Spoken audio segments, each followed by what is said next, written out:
Welcome back to Third Coast Podcast. We are live in effect in Alexandria at Global Fitness Center, and I am joined with the icon, Darrian Hayes. What's up, bro? How are you? Oh, I'm good, good. Thank you for having me again. Oh, Second time. it's my pleasure to have you on the Yeah. show. As everybody knows, Darrian just defended his flyweight championship title at Yep. AKA 34? 44, something like that. 45, somewhere in there. I don't know. They just tell me to fight and I show up. That's about it. So we're going to dive right up into this. So going into a title defense, was it different than actually going to fight for the title? Mentally, it was a little bit different. Well, I say mentally, all the way around. For fighting for the belt, I did a lot of training to get ready for the belt, to fight for the belt when it was vacant. But now that I am the champ, the target's on my back. So having to train harder, more, kind of was implemented into my game plan. I started training twice a day, every day. That was my training regimen for about 2 months. All right. Yeah. So I would come in here right after work around 4, do an hour or two at Global, and then I'll go to another gym and train that same day. And I did that basically Monday through Friday. So you were training like 4 to 5 hours every day? Just about 5 hours. So I would do 2 here and then maybe 2.5, 3 at the other gym. So what were you focusing on here, and then what was your main focus at the other gym that you wasn't getting? So here was like so Global's my home gym. Yeah. This is the gym that I fight out of. So through here, it was focused on technique and just preparing for the fight, game planning. And then at the other gyms that I would train in would be, I would mainly focus on cardio at that gym because that gym had more people for me to spar against, more people for me to wrestle against. So I just used the second gym for strictly cardio. All right. And when you say cardio, I was thinking, first thing went to my head, I don't know if the listeners might think that, I was thinking of treadmills, bikes and stuff, more equipment, but you're talking about just more hands-on with different people? Yeah, so I do a little bit of bike work for cardio, but I mainly focus on my cardio with as in sparring, wrestling, because in my mind, how it works for me is there's no better way to have cardio for what I'm doing to actually do what I'm doing in my training sessions. All right. So pushing through, sparring 4 to 5 people, fresh people. So round 1, someone, and then round 2, a different person, round 3, a different person. So every time I would spar with somebody, it would be someone new, someone fresh. So it just made it harder for me. Yeah. Yeah. Is that to help you with the later rounds Yes. in the fights? Yes. Because like getting gassed towards the 3rd or 4th round? So now that I'm the champ, so all my fights are 5 rounds now. All So right. that's a little different. It's 2 more rounds than what I was used to. So we just got to buckle down and get that cardio in. But for this last fight, I did so much cardio where I wasn't tired at all. For Yeah. the fight. No, when we dive up into that, I definitely seen that. You went all, was 5 rounds? And you look like you were ready to go for some more, too. Yeah, if they wanted to do another round, I was down. That's great. So, let's go into the fight a little bit. So, in the first round, y'all were having some good exchanges, and I would jack up his name if I try to pronounce it. Soking Ahsoka. Ahsoka. Yeah. Was he primarily, because I seen that he wanted to take you, like, wanted to throw hands in the first and second round, but then there was a point. Well, it was either in the second or third round where y'all had got grappled up and he had picked you up in the air. Yeah. And I want to ask, have you ever seen the dude that plays Mall Cop, where he's the UFC fighter, Oh, and the yeah. old dude picks him up in the air and he's just thinking the whole way in the air, this ain't good, and he falls. What was going through your head when he picked you up in the air? Yeah. Because I seen you were putting your arm around his neck as y'all were going to the ground, but was there any instance you're like, oh shit, he has me up in the air? Yeah, so That was actually the first round. That was in the first Yeah, the round? first. So he's a predominant wrestler. So I knew that he was going to try to wrestle and pick and do slams and things like that. I didn't anticipate him being that strong. He's a strong guy. Peyton Soka, he's strong. Shout out to him. He's a well-rounded hell of a fighter. But to get back on that time where you're saying he picked me up, so when he shot the takedown, I sprawled because I did a lot of takedown defense for this fight because I knew he was going to try to wrestle. So when I sprawled, I was like, okay, I'm in a good spot. I'm on top of his head. I'm draining his tank. Let's just keep his head centered. And so what he did, when I felt like he had grabbed one leg and tucked it into his shoulder, into his chest. And when he did that, I was like, oh, this doesn't feel good. I don't feel strong right here. I don't feel like I'm in a dominant position. And from his knees, he kind of like hoisted me up like a fireman. And when he got to his feet, I was like, yeah, this dude's strong. And then when he picked me up and started walking, I was like, please don't take me to your corner. Please don't take me to your corner. And then he stopped in the middle. And when he slammed me, my main thing is I didn't want to land on my back, like from the initial slam, because I didn't want it to not take the wind from me. So what I did was when he went to slam, I kind of like stuck my elbow out and landed on my elbow, which kind of softened the impact. But with me grabbing his head when he picked me up, what I was doing with that was, if he was to slam me, I was to hold him down in a common position where he didn't land in a dominant position against me. But the way that we went down, I let go of his head and ended up underneath him, which was able to give me the advantage to slip out of the back door. So as soon as he slammed me, I was able to get right back to my feet. Yeah. Yeah. So did that count as a takedown or no? Yeah, technically, yeah, takedown, but you get points for a takedown, but majority of your points you get is from a takedown and then holding the position or getting the position. So yeah, he got the point for the takedown, but that was it. Since I was able to get right back up. So your fighting style's primarily a striker, right? Yeah, Or I mean, I can go to the ground. I don't mind it. My previous fight before this one and the one before that was all on the ground, and it was technically grounded pound. So I feel that once I get on top of you, I can stay there. But I'm an all-around fighter. So like if we go to the ground, we can go to the ground. If we stand, we stand. But I do like to throw hands. We're fighting, yeah, So, want to get the exchanges in. yeah, that's the fun part. Because all my other fights, I was really never able to just exchange with somebody. This was the first fight I was actually able to take a punch, give a punch, set things up, which was really, really fun. So was it kind of like you baited him into what you wanted him to do later in the rounds, keeping him on the ground, keeping him striking, keeping him on his feet? I mean, keeping him Yeah, striking. so it wasn't really a bait. So the game plan was to stay on the feet. Yeah, But everything was really based on stopping his wrestling. If I can stop his takedowns or slow them down or make him work for the takedowns, yeah. then he's not going to want to try to take me down anymore. So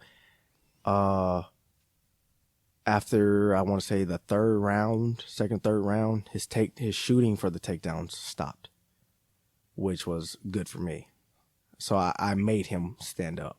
So yeah, the game plan was to try to make him stay on the feet. And with y'all fighting at 125, is there like a conditioning? Because you're saying that you go 5 rounds and you're used to going 3. Did that play a factor in the later fight, or and going forward too? Like, is the conditioning you're going to keep going at this condition to help you go to the next level type of stuff? Oh yeah, for sure. Because you should, because you're what, 4-1 now? 4-1 now. Yeah. Yeah. So for me, my training routine works for me. It may not work for another fighter, but I'm definitely going to keep on this pace of what I did for this fight camp for the rest of my fights, since they will be, well, once I turn pro, if it's just a pro fight, it's going to be 3 rounds, 5 minutes. Okay. So, but for now, it's going to be 5 rounds, 3 minutes. So with that process, do you have to, because you have to like apply or is there like a certain organization that gives you that label of pro? No, you like if you wanted to right now, you could be like, hey, I want to be a pro fighter and go and do a pro fight right now. You just have to do some stuff online, and then you're a pro fighter. You can do your fights however you want.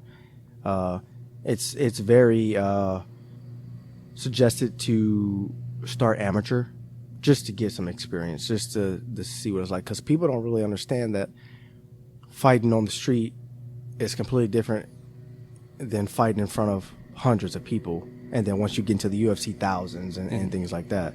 So your excitement, your adrenaline, it taints you. It pulls your cardio. Yeah. Yeah. So when, like, because you had so many people that help you in your training camp, do you feel like when you won again and you defended your title that everybody wins too? Oh, for sure. I did a post fight. Anytime I do a post fight video, I always say I wouldn't be where I'm at without my team. If I didn't have those guys to help me train, I wouldn't be champ. I wouldn't be able to be a fighter. You know, we may be in there by ourselves, but it takes a team to get us there, to get us prepared and ready for the cage. So who would you give that pushed you the most in this last like build up for this fight, that even though like you might have had days that you wanted to sleep in or like I'm too tired for this, who gave you that push to don't stop, just keep going? My wife. Yeah. There's been plenty of days where I was beaten down and tired and having to work a full-time job and then go and train. There's been plenty of days where I just wanted to go home and just sit on my sofa, eat some ice cream, watch TV. And she was like, no, you need to get up and go train. You're the champ.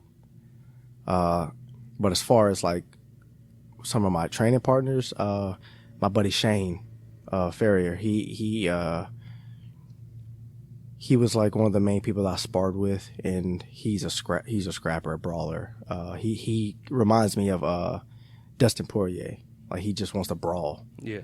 So he was one of the people that I've trained with the most in this training camp. He always pushes the tempo with striking during our sparring sessions. When you're doing your sparring sessions in your training, is in the back of your head you want to not take it too hard, but you want to take it, but you do want to take it hard, but you don't want to risk injury too. Yeah, because one good hit, you know. Yeah. For the most part, we wear headgear and all kind of gears to protect our body and things like that. Sometimes you get hit hard, you know. That's the sport, but once you become more seasoned with fighting and training and things like that, you know how to pull your punches. But for us, we do a lot of volume. So when we're training and stuff, we're throwing 6-7 punch combinations just to push that cardio. But there's been times where I've had my bell wrong. I've wronged someone's bell. It just happens. It's part of the game. But at the end of the day, we're all brothers, you know, in this fighting family. So we tend to take care of each other. All right. It's always nice when I have either you or David or big shout out Ben Price. I ain't heard from Ben in a while. On the mic and just talk about like how fighting, you know, is one of the most violent sports, but right behind, after that cage opens and closes, after all that's said and done, it's like one of the biggest family things ever. Like, I always see each fighter come over to each other, you know, do their own after the thing, you know. It's always like such a deep appreciation for the sport and what goes into it, not just I'm going to come in here and try to take your head off, you know. It's one of the, in my opinion, it's one of the most natural sports. I mean, dated back, way back when people are always fighting, you know.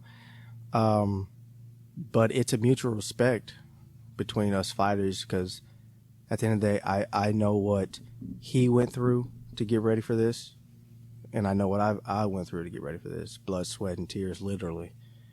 So it's, and a lot of people don't realize, like, people that's new to it just see two guys and they're fighting, trying to hit each other. But it's, in reality, it's art.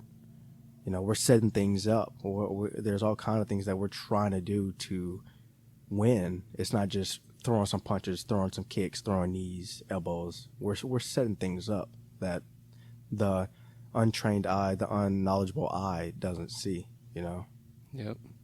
Throwing a combo to hope the way they react, so they lean into a hook or uppercut, knee, overhand. There's all kind of like countless setups. Is there anything new that you tried in this title defense that you haven't did in previous fights? Yeah, I did a lot of stance changing, so switching from orthodox to southpaw. I just implemented that into my game because fighting someone who's predominantly right-handed is way different fighting someone that's predominantly left-handed. So whenever you're able to do both, it messes with your opponent because you're giving them a different look, especially in front of a bunch of people where your nerves are and adrenaline's high. Yeah. So I did. If you go and watch the fight, you'll see that I was just switching stances a lot, and I feel like that kind of threw off his timing as well. Yeah. So yeah, stance switching and fighting southpaw. So you want to fight orthodox when someone's right-handed? No. So you're orthodox. So if you're right hand dominant, so how your stance will be is your lead hand will be your left hand, your backhand will be your right hand. So that's orthodox. And then southpaw is the opposite. Your front hand is your right hand, and your backhand, which is your power hand, would be your left. So I kind of implemented being able to do both into my games, my fighting style now. Oh, well, damn. So thinking on the fly, mixing it up and seeing what they're doing, and it's just like... Mm-hmm. Yeah. Is there stuff on film that you watch that you're like, okay, I'm going to go in, I see what he likes to do this. Was there times where you took advantage of watching film in your fight to get the advantage in the title defense? Yeah and no. Peyton, he's a real rounded fighter. He's really good. When we fought, he was ranked number 1 in Louisiana as an amateur. Yeah, well, he's still ranked number 1 after I'm ranked number 2 in Louisiana now, simply because he has more fights than I do. I didn't know that you also took on the number 1 ranked flyweight. Oh, well, that's another big congratulations on that. Thank you. Yeah, he was number 1. I was number 4, and me and him fought. I won, which put me at 2, and he stayed at 1 simply because he has a few more fights than I do. So. But I know that he was all around. He's a very well-rounded fighter. But actually, and no one really knows this, but some of my like my wife and some of the guys I trained with, I actually came into the fight with a leg injury. I took a lower leg blow on my shin, and I was probably fighting at like 70-80%. My shin was still pretty hurt. So me switching, Peyton likes to throw a lot of lower leg kicks. So with me being orthodox, my injured leg was up front. Yeah. So I had to switch to put my hurt leg in the back where he couldn't target it as much. So you defended your title. You beat the number 1 ranked person in the state. Y'all listening, YouTube listeners? And you fought through with a leg injury, and that's very intelligent to move that leg in the back so he couldn't hit it. Yeah. But to switch it up and bring that power in too. Was that challenging? Well, that'd be too much. Do you feel you're stronger in orthodox or stronger in southpaw? Or is it basically just... Yeah, so it really depends. Like when I'm in orthodox, I have a really good straight 2, which is your jab is your 1, your 2 is your straight backhand. Yeah. I actually dropped him in the first round with a straight 2. But so when I'm in orthodox, I love the straight 2 right down the pipe. I feel like that's one of my hardest hits. One of my hardest strikes in orthodox. But when I turn southpaw, now my right hand's in front, so my jab is now very hard, and my lead hook as well. So it depends. Like everything has pros and cons. So different strikes become my power or my go-to strike depending on what stance I'm in. It's crazy how technical it really is. It's very technical. So, going forward. Oh, I want to talk about when he started bleeding towards the end. Yeah. And I was like, when I was watching the fight, I was like, oh, connection. Oh shit, there's blood. Oh, there goes the blood. And you could just see it start pouring, but you're just calm, composed, and it was electrifying. It gives me goosebumps because it's just like you tuned everything out on the outside and you were just there to win that title. And it was just when it got later in the rounds, it was like you're like, yeah, this is mine, and I could see that drive, that just passion to get it, and it was awesome. Yeah, my buddy Chris, he leading up to the fight, he was constantly telling me, I want to see blood. I want to see some blood. And I was like, all right, I'm going to try. But yeah, actually, I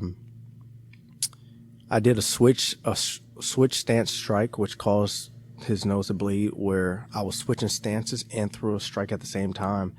And I hit him square in the nose. And that's when it started bleeding a little bit. And I think that was maybe round 2 or round 3. But towards the end of round 4 and all of 5 is I just kept jabbing him in the nose, kept jabbing him. And then that's when it started really pouring down. He landed a good strike in my nose where I could taste the blood, but it just wasn't coming. It wasn't actually coming out of my nose. Yeah. But yeah, I don't see it like in the fight. I don't let that be like, all right, let's go. Like simply because when you start trying to pick up the pace, and it's very common, you can watch many fights of a guy hurting another guy, landing a good shot or making a nosebleed or something like that, and they start picking up the tempo to try to put him out, and then they get caught, and then they go to sleep, and then they lose. So I'm a very patient fighter. I like to take my time. I like to counter strike. I like to give a lot of feints to see how you react to something, and then I can base what I'm going to do next off of your reactions to a feint that I throw. So that's just kind of my stand-up fighting style. So did you leave the fight with any injuries? Yeah, of course I got a little black eye under my right eye. Yeah, I see it going a little bit. Still it's healing. But my legs after every fight, because I throw a lot of leg kicks, so my legs naturally hurt after. But as of right now, the only thing that's really bothering me is my right foot. I'm pretty sure I broke a little bone in there because it's still bothering me.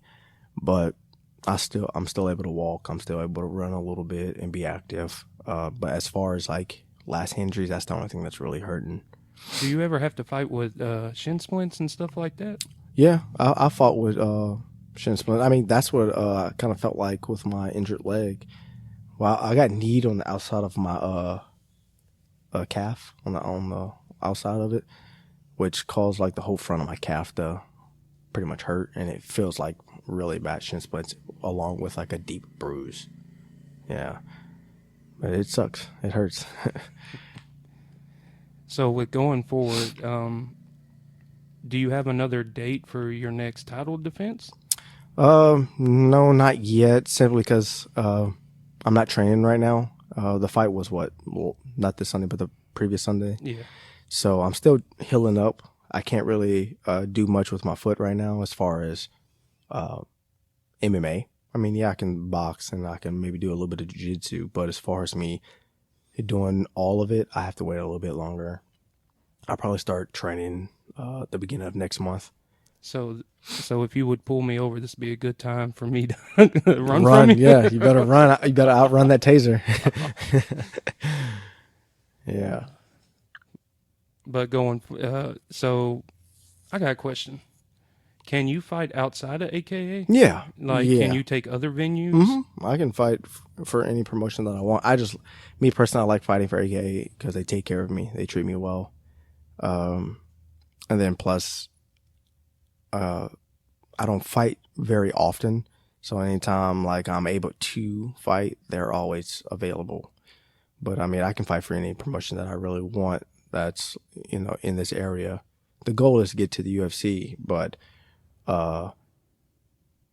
AK is taking care of me, so I kind of been sticking with them. And they've been so just because they're uprising, like they're growing. The last fight sold out. Like they had people standing because all the chairs were for they were letting people in, but yeah, you got to stand.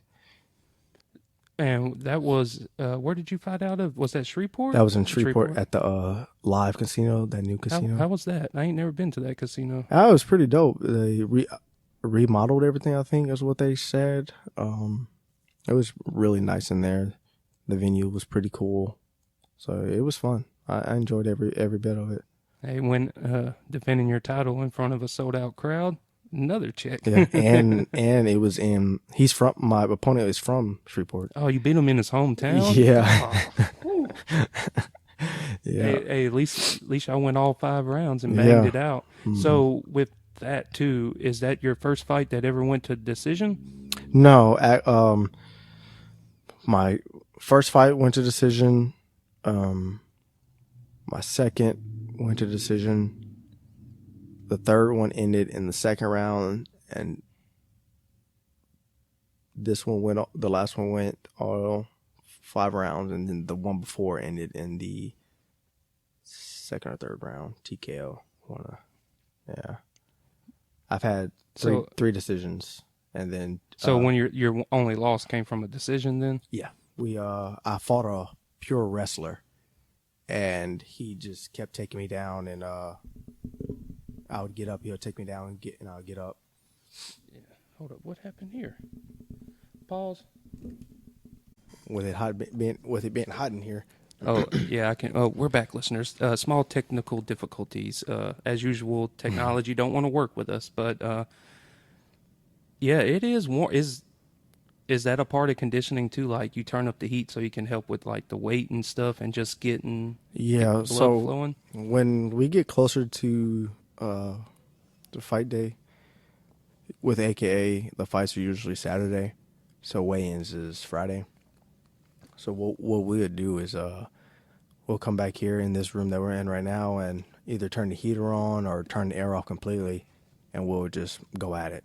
We'll get a good sweat going. It's all about calorie burning, being active, sweating, try to make weight. That's the hardest thing about this game is making weight. The fun part's fighting.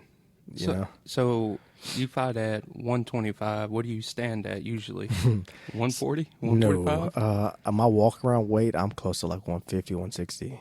God dang. Yeah. Yeah, it's so you tough. talking about you got to drop almost 30 pounds. Mm-hmm. Damn. That's a lot of weight to drop. Yeah. I know we talked about weight cuts and stuff last time, but it always baffles me just the drasticness of it because I've seen the UFC fighters and all the different things that they go through, like with the pop-up saunas and stuff like that, and just laying on the floor trying to die. Yeah, it sucks. That's like I said. That's the real fight. Is mentally, you're mentally fighting yourself. Oh man, because I'll tell y'all this. For this last weight cut for my title defense, I was doing everything at home. I had David Bosnick. He came to the house and helped me. Excuse me.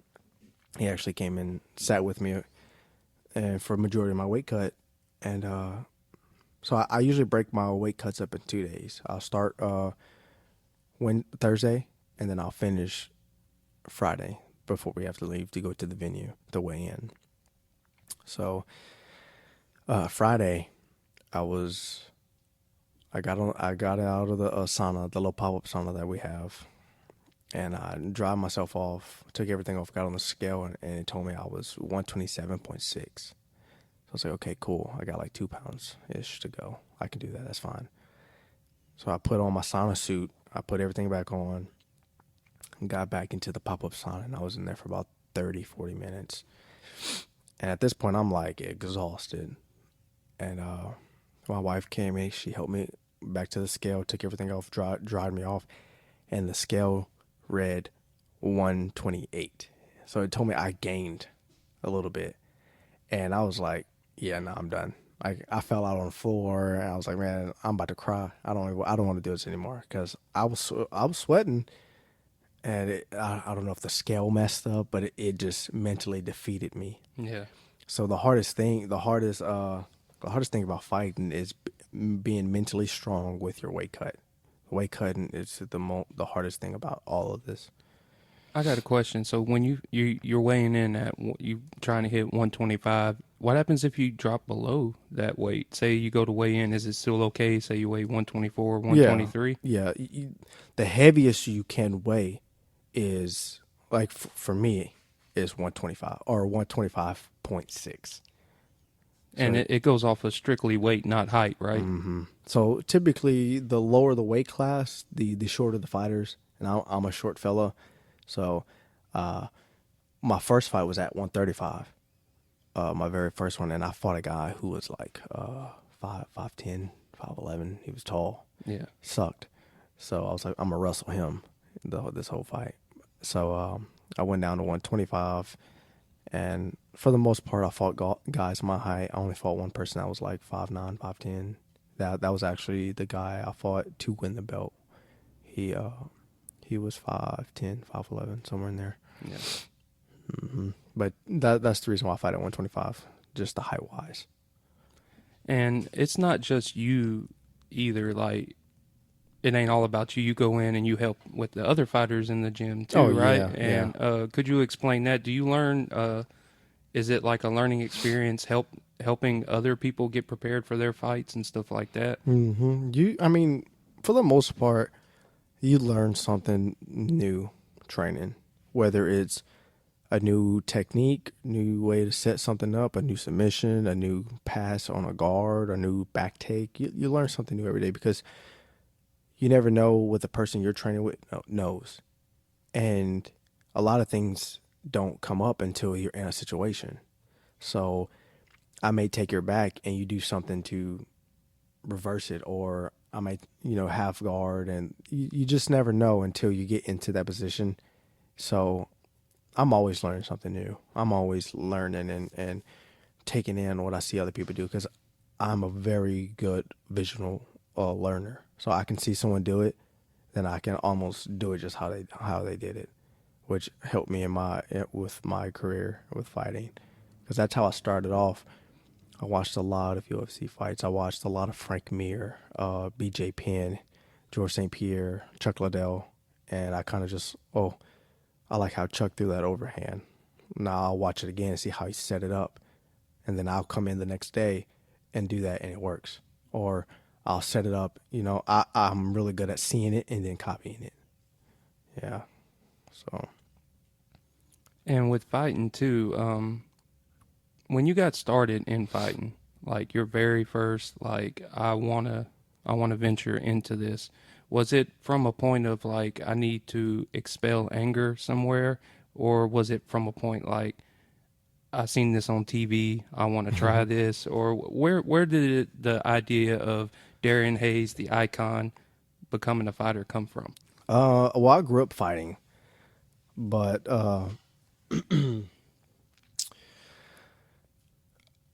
I've always watched it and I've always wanted to try it growing up, especially when I was in high school. So my senior year, I decided to move back here, and the reason why I found this gym was because my coach's daughter, I graduated with her, and she asked me, she said, what are you doing after we graduate high school? Are you going to college? And I was like, no, I'm not I'm gonna probably move back to Alexandria and start working and try to fight.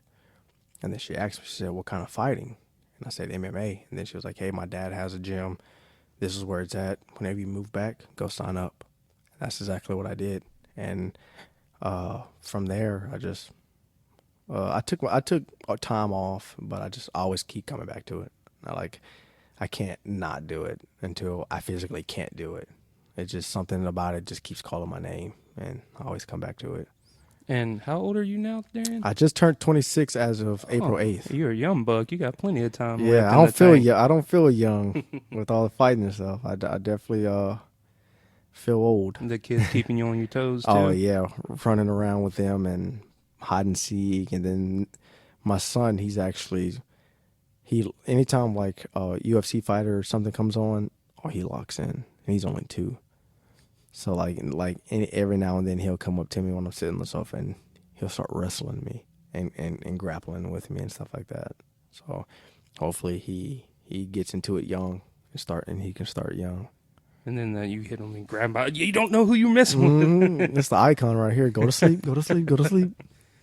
Well, it's when we go out and we do interviews and come to different places, one of the general things that I've always thoroughly enjoyed is to come across and meet good, honest family people and just people wanting the best for everything, whether it's their job, their hobby, or just their family. Mm-hmm. And you're just a generally great person, and I it. appreciate you I try. so much. I try. This is our second time. Mm-hmm.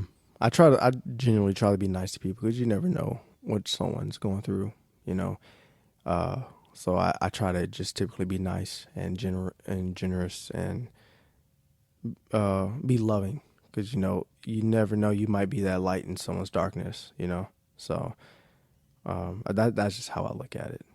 You'll never just see me be mean to someone. That's generally just not who I am as a person, and I'm going to teach my children that as well. You never know what someone's going through, so don't kick someone when they're down. So you always want to be genuine and loving to people. So that's right, man. I feel that. Mm-hmm. Yeah, because the world is a tough place to live in. It's an a evil lot of world times. we live in. It's an evil world we live in. But going forward, you say you're going to take a little time off, rest up for the injury. But what is the next step in your MMA career? Are you looking for a title defense in the future, or are you trying to go pro? Yeah. I'm probably gonna fight again as amateur to defend the title, just to gain the experience. But the end goal is to turn pro, and like I said earlier, every fighter wants to go to the UFC. That's the biggest platform there is for MMA. But I just want to ultimately keep progressing, just keep getting better within my art, and just be the best version of me that I can be for this sport. So if there's listeners out there that want to think about getting into MMA and into the fighting side, what would be your advice to them if they're starting out fresh with no idea? What do you think they should do? Just do it. It's scary. I was scared. It literally took me 15 minutes before I even walked through that front door. It is a scary thing. Just do it, and just keep telling you, everyone starts at the bottom. You're gonna start off not knowing what you're doing, and don't let that discourage you.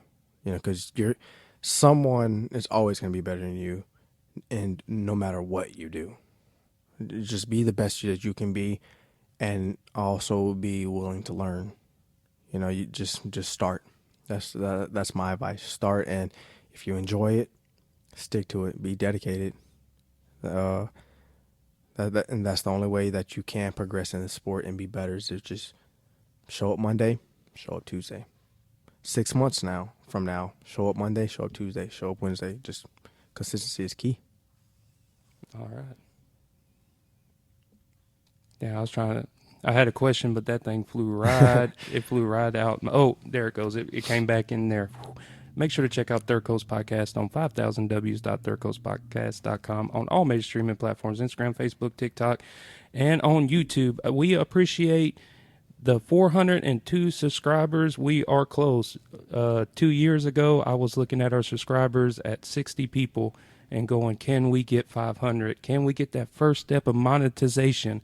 And with y'all's help, we're almost there. We need 98 more, and that will put gas in the tank for us to go further out and stuff like that. Just a little bit of money. So we appreciate every one of y'all. Subscribe. Subscribe. But with the fashion side of UFC, so when I see and MMA, when you have the professional fighters, everybody has specific trunks, specific shorts. Is there any specific type of cage wear that you like to wear specifically? When I first started fighting, I liked the compression short style, like they're real tight on you. Yeah. But I'm actually starting to like the board shorts, but with the high outer thigh slits. Yeah. That I really like that look. That's kind of like the one Max Holloway wears, right? Is it Max Holloway? Yeah, Max. He wore before because he switches in between that style and the compression shorts. But the fighter that I see who wears it the most is John Jones, who is one of my favorite fighters. So I actually was able to find a company who sells those type of shorts, and that's what I fought in my last fight. So I think I'm going to stick with that style for a little while. Are they expensive? It just depends on what brand it is. With this brand, I think after shipping, I paid close to $100. It's not crazy, but it's not cheap neither. Yeah, not cheap for for shorts. something you're fighting for one night. Did you frame them or anything like that? Oh no, I wash them and I train in them sometimes. This next fight that I'm gonna fight in, and there's a different. Actually, I think this is the same brand, but these shorts are gonna be a little different because the last shorts were pretty much all black and white. So these next shorts that I'm gonna get have a little bit of color. So a little bit more pop to it. Yeah, just stand out a little bit. Just to show off, I guess you want to say. It kind of reminds me of an ice cream cone. Honestly, it's brown, and it has the texture of like a waffle ice cream cone. Yeah, and then at the bottom it's like pink, and at the top is blue. Oh shit! Yeah, that sounds cool. It's gonna be dope. It's gonna be dope. Just be on the lookout for it. Yeah, and I know the listeners out there are used to a lot of the inappropriate things that we say on the show, and this has been pretty calm. But I gotta spice it up a little bit. Go ahead, do your thing. And this might be a little. If it's too personal, you can just say it and don't have to answer. But have you put the belt on and done the deed? No. This thing's actually heavy. It may not look like it, but this thing's heavy. So honestly, when I go home, I put it on the shelf, and that's where it stays. Okay. Yeah, a lot. I want to say you asked me last time we did this podcast if I did the O'Malley pose where. Yeah. I was talking about the the different super thrust. Haven't gotten there, but now just it sits on the shelf. I'm like, that's where it sits until I have to go travel with it or do a venue or something like that with AK. So, you ain't gonna never have your own personal one? Or you think that you just get to enjoy this one while you can still, long as I hold on to it, that makes it more interesting. Yeah, I think, but if I wanted to, I can always get with the promotion and see where they got it from and just get like a prototype or something like that just to frame it if I wanted to. But as long as I'm winning, as long as I'm keeping it, this one stays with me. I'm actually going to try to get a newer version of this one because they actually started releasing some newer ones to some of the new champions that are winning and stuff like that. Because this is an older belt. I've had this belt for about a little over a year. So I'm about to get with the promotion, like slot me a new belt, Does that help too, seeing your belt on the mantle, like before you go training or anything like that? Little motivational thing. Yeah, a little drive. Yeah, but I can honestly say that my surroundings and my fight family they do a good job of, let's go champ. How you doing today, champ? Like that, I hear that a lot, and I'm not used to it because. I feel bad now. Should I have been calling you champ the whole time? No, because in my mind I'm still a normal guy from Alexandria. I'm not used to having the limelight on me and being in the main card and having my poster on the venues and things like that. So it's still fresh and new for me, even though I've only defended the belt once, but I've been getting a lot of recognition for being the champ. So it's still new for me. I'm still taking lessons from David Bosnick. He's a champ for sure. He's a dog. Speaking of David, would you ever think about diving into bare knuckle boxing? I don't know. I like to think that my face is a little too pretty for that. I want to stay pretty, for the right price.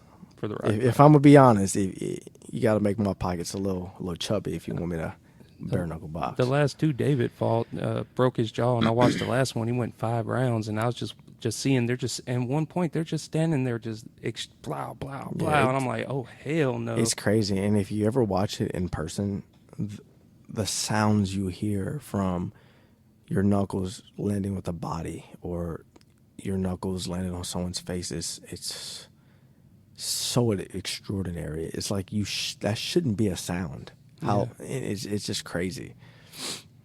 But David actually broke his hand in his last fight. Damn. Yeah, that's the worst injuries. It seems like you get a cut, but cuts heal a lot faster than a broken bone. Like a lot of guys' hands are just. It looks like they have balloons attached to their wrists because of how swollen and damaged their knuckles and all that stuff is from the fights. A broken jaw to a broken hand. Mm-hmm. David, tough man. Yeah, that dude, he's different breed. It's something in the water he grew up drinking. I don't know. I don't understand it. Even when it comes to broken bones or just pushing through with cardio. Like when David's on top of his fight camp, it almost seems like he can fight for weeks. And I love it because when David's healthy and I'm getting ready for a fight, he's one of my main sparring partners. But that guy there is just he's wild. They call him a boss for a reason, you know. I know one thing. I definitely don't want to fight neither one of y'all. to say the least. And that's the thing too is I want to say 95 to 98% of the fighters you meet, you'll never see us fight in a street fight. Like if anything, I'm gonna try to avoid conflict out in the street. I don't know. I know what I'm capable of, and I just and then for the most part, I'm calm. It takes a lot for me to get mad. That I got a good question for you. What you Okay, got? so when I was in the Army, right, you get trained, all this different type of stuff like that. Well, when, shout out Rapides, this was years and years and years ago, I got arrested for fighting someone downtown. Dude, long story short, dude pushed my daughter. I was trying to get my daughter, and I grabbed her hand. Dude's like, hey, man, don't touch me. I'm like, I'm just trying to get my daughter, da-da-da-da-da. We ended up getting in a fight. So I went in front of the judge, and the judge told me that, and mind the way, I didn't win this fight at all. Like, this was just pitiful. Dude beat shit out of me. Anyways, but the judge had told me that if I would have really hurt that person, they could put different types of assault charges on me because of the training that I had. And I had, and that leads me to my question, is that a thought in your head because you're also a law enforcement and an MMA fighter, so would you try to diffuse and walk away from a situation before you let it really escalate? Just to clarify what you were just saying, no matter what kind of training you have, if someone's threatening you or your family or your property and you're strictly defending, it doesn't matter what kind of knowledge you have when it comes to fighting. If you leave it to, say for instance, you approach me, we're out in a venue, and you approach me drunk, and you're constantly pushing, and I strike you one time, and I knock you out, and I leave it at that, I'm clear. I won't be arrested for anything. Now, say for instance that scenario again, and I hit you, you fall down, and I get on top of you and just start hitting you. Then and only then that's when you will be get arrested because you then become the aggressor. You see, so at any point, it don't matter what type of knowledge you have. If you're defending your family, yourself, and you're genuinely in the fear for your safety or your family's safety, Yeah. as long as you're defending, you won't get arrested. You won't go to jail. But to get back to your question, what was your question? I went off on a little tangent just to clear that up No, because that judge, I don't know what judge that well, was. I mean, that's what the judge was telling me because I mean, me and dude were like we were scrapping, right? But he had me when the cops came. He had me against the wall. Yeah, Yeah, and they arrested both of us. I went to Rapides, and that's what the judge told me. He said that in my head, I'm like, this dude was whooping my ass. What yeah, are you talking about training and stuff? I yeah, guess they pulled up my record or whatever, and that's what he said. I yeah. don't know. That's not true. He just probably said that just to scare you. I don't know, but like I said, like as long as you're defending and you don't become the aggressor, Yeah. you're fine. Okay. But I totally forgot what your main question was. Do you like try to diffuse Yeah. problems before because of your training? See, with me, you can cuss me out, call me out my name all you want, but I'm the type of person. If you approach my wife or my kids, I don't care about if you come at them in an aggressive way. I'm not diffusing anything. Don't approach my family. But for the most part, if you're targeting me, I'm gonna back away. But if it keeps on and it keeps on and it doesn't stop, then I'm going to stop the threat. And then once the threat's over, then I'm back to my calm, let's get away self. But for the most part, I try not. I haven't fought in public in years. So whatever I'm doing, it's working. Yeah. Yeah, I don't know if they definitely. just know if they know who I am or not, but I haven't fought out in public in years. So I try. And then for the most part, when I see something, I either go the other way, I direct my family in a different way. So I don't even try to be involved in any conflict because at the end of the day, people you don't know what people have on their body. You know, a lot of people tend to shoot and things like that because I conceal carries myself, and I don't even I won't pull my weapon unless it's brink of death. Yeah. So, but nowadays people would just shoot if you just look at them weird. Yeah. And I hate that. I hate that that's how it is. Because I grew up fighting. If you have a problem with me, we can fight, which I'm not condoning, but that's just how I grew up. So Yeah. You get in a couple of scraps, win one, come back a week later, fight again, lose that one, come back with three or four fights later, you're friends with the motherfucker yeah. by then because you've been around him enough. After the first two, y'all basically best friends. I got a friend right now that's like that.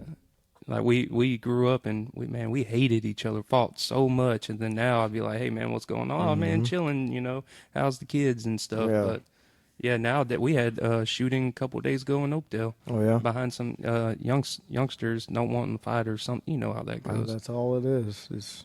I think the young people are scared nowadays, or embarrassment is the killer.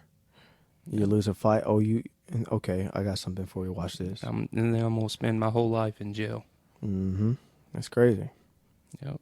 But Darren, thank you so much for sitting down with me on the show for the second time and just being Oh, I love supporting the small town podcast. sure. I know there's billions of them out there, but it means the world that you took time to be a part of ours. It's great to have for you to have me. This like I said, this is actually my second time now ever been on a podcast, and both times were with you. So this is cool for me as well, and this is actually something that I've never really done before. Like I've done post-fight interviews and things like that, but actually outside of the fighting world, sitting down with someone, talking, just having conversations, answering questions, you guys picking my brain and stuff like that.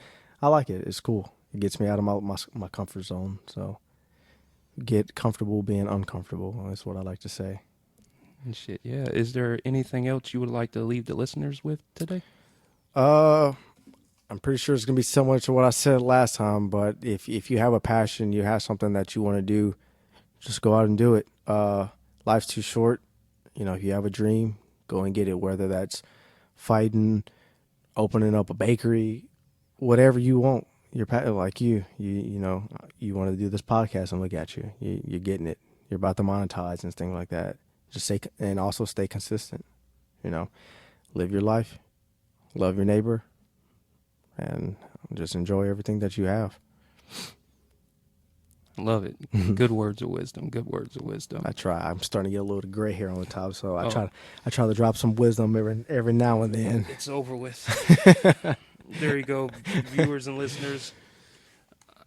It's official. I'm going bald. The spot has came into effect. But I'm Joe. What it do, Gators? Sitting here with the icon, Darrian Hayes. Yes, sir. Thank y'all for listening, and we'll be back next week with another episode.